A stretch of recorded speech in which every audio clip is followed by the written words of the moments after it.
So, ayan, nakita ko na naman yung magtitinda ng minokmok.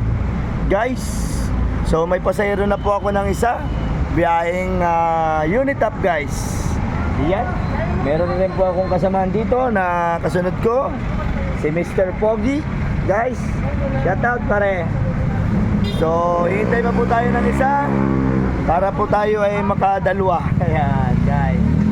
So, malapit na po maubos ang kanyang paninda. Guys, so, 8 tray. Yan, guys. So, marami pong bibili. Ate, bili kayo minukmok? O, ate, bibili ng minukmok si ate. O, huy!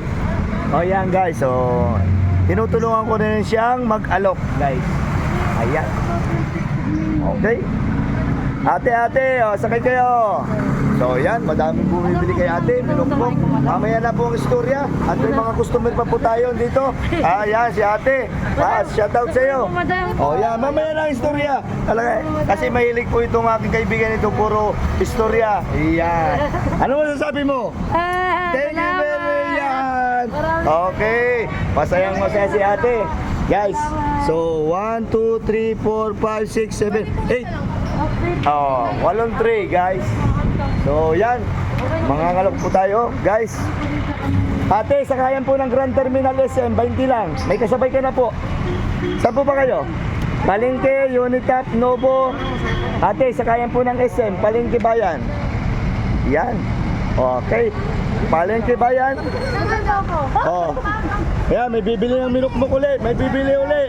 Yan, oh, tingnan mo naman, guys. So, salamat sa mga bibili ng minukmok ni ate. Ate, bayan po kayo, bayan. Dito na po kayo.